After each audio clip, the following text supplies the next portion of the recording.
It all started on a seemingly ordinary Saturday morning. My stepson, Tyler, looked at me with that typical teenage smirk and said something that hit me like a punch to the chest. "You don't have to call me son anymore." At first, I froze. I wasn't surprised. I knew he didn't see me as his real dad. But the way he said it, so casually, as if it were a trivial detail, cut deeper than I could have imagined. For 6 years, I had been his support, his safety net, his constant.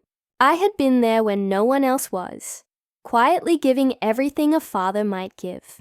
And now, apparently, I was nothing more than optional. I'm Jim. I'm 48, married to Karen for 6 years, and I run a small contracting business in our quiet town. I can fix nearly anything: a broken pipe, a leaky roof, even a stubborn car engine. But apparently, no amount of skill could fix the feeling of being taken for granted. When I married Karen, she brought Tyler with her. He was 14 at the time. His biological father had walked out when Tyler was 7 and never looked back. No calls, no letters, no birthday wishes. Completely absent. Tyler had grown up with walls taller than our house. Quiet, sarcastic, full of teenage defiance, and absolutely certain I wasn't real. I told myself it was okay. Time, patience, and consistency could build trust. I didn't need him to call me dad. I just wanted respect. Over the next 6 years, I became more than just his stepfather. I became a mentor, a protector, a sponsor, and without realizing it, his personal ATM. I helped him buy his first car at 16, a used Honda Civic. Nothing flashy, but reliable and safe. I added him to my insurance because his mom's credit couldn't get decent rates. When Karen's insurance refused to cover the orthodontics he needed, I found him a good dentist. I fixed his laptop when he dropped it in the driveway. And when financial aid fell short for his community college tuition, I covered half. All of this quietly, without expecting a word of thanks. But Tyler treated generosity like an endless credit card. The more I gave, the more entitled he became. Every time I tried to set a boundary, Karen would say, "He's just young. He'll grow up eventually." Eventually he did grow up, into someone who thought I was optional. It happened one late September Saturday morning. I was kneeling on the kitchen floor, replacing cracked tiles, when I overheard Tyler on the phone. "Yeah, my mom's husband is fixing the floor again. Dude's obsessed with playing house. It's pathetic." I froze, the tile scraper in my hand. I wasn't eavesdropping, but sometimes words find you when you least expect them. That one sentence landed like a slap in my own home. That night, I tried to address it. I found Tyler in his room, gaming headset on, yelling at a screen. "Tyler," I said calmly, "I heard what you said. I know I'm not your biological father, but I've been here for 6 years. I've shown up, supported you, been there for you. The least you could do is show some respect." Without skipping a beat, he said flatly, "You don't have to call me son. I'm Tyler. You're not my dad." I stood there, words caught in my throat. I wanted to list every sacrifice, every moment I chose him when I didn't have to. But I didn't. I nodded and walked away. Karen, standing nearby, sighed.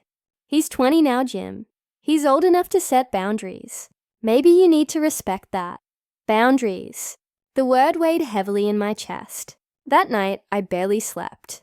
Lying in bed, staring at the ceiling, I realized I had been carrying someone who refused to walk beside me. By Monday morning, I was no longer angry. I was clear. If I wasn't his father, I would stop doing father things. Quietly, completely, without drama. I made calls. Dentist. Remove my contact from Tyler Mitchell's file. Karen will handle appointments and billing. College.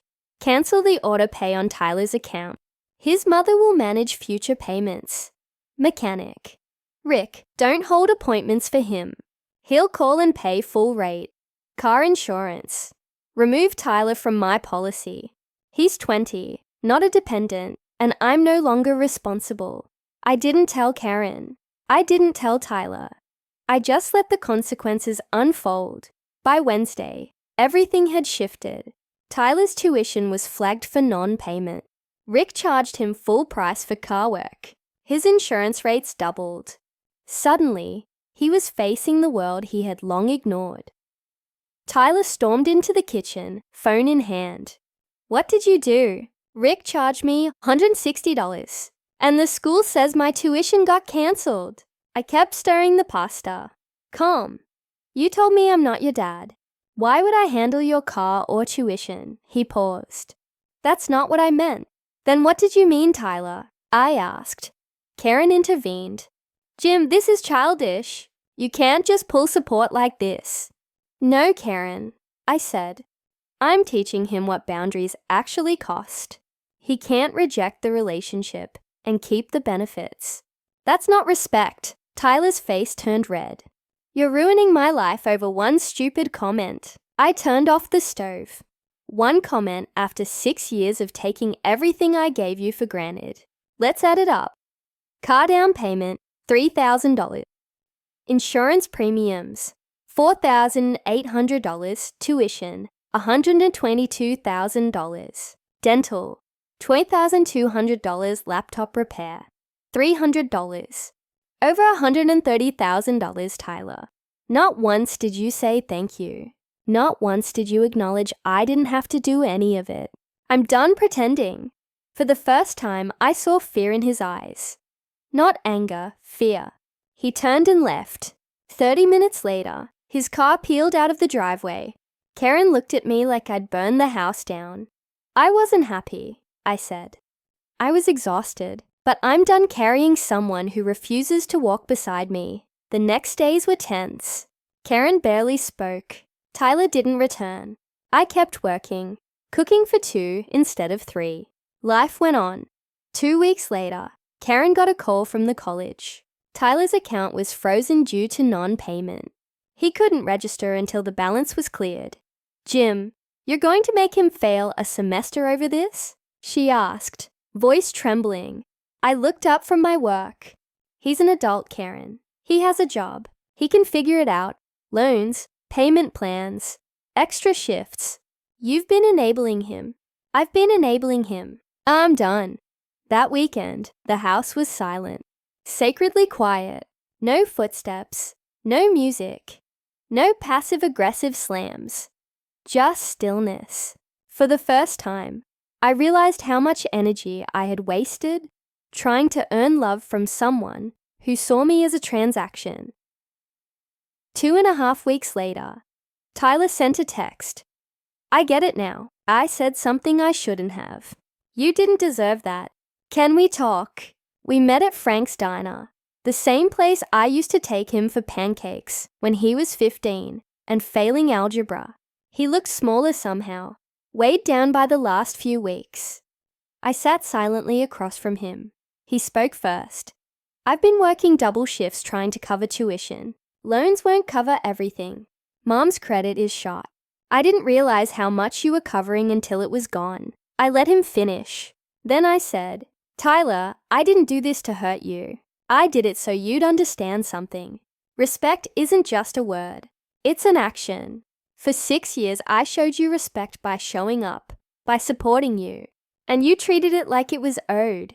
You wanted me to stop calling you son. Fine. But you can't reject the relationship and keep the benefits." Tears welled in his eyes. "I was a selfish idiot. You've been more of a dad than anyone. I threw it in your face because I was mad. My buddy stepdad is a jerk, and I projected that onto you. But you were just there." "I'm sorry," I smiled. "Here's what I'll do. You cover half your tuition from your work. I'll match it.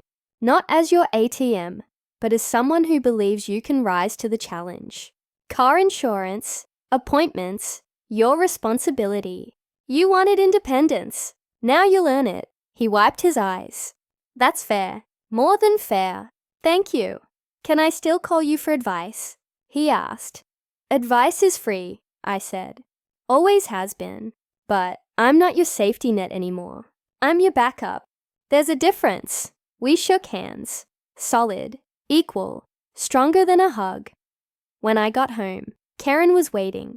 How'd it go? He's going to be okay, I said. We're going to be okay. But Karen, you need to hear this. You enabled him as much as I did. Every time he disrespected me and you stayed silent, you taught him it was acceptable. If this family works, we both have to hold him accountable. She nodded quietly. You're right. I was so afraid of losing him. I let him treat you like you didn't matter. I'm sorry. It's been 4 months since that conversation. Tyler earned enough to cover $1,500 of his tuition. He manages his own insurance, complains but pays. He fixes things himself now instead of asking me. Our dinners are relaxed, almost effortless. He joked about miracles, paying his tuition. And I smiled. Miracles cost money, kid, and respect. Here's what I learned. People don't value what's given freely without limits. They value what they almost lost. Sometimes, the most loving thing you can do is stop enabling someone and let them face the weight of their own choices. Tyler needed to feel life without me, to see what I had been all along.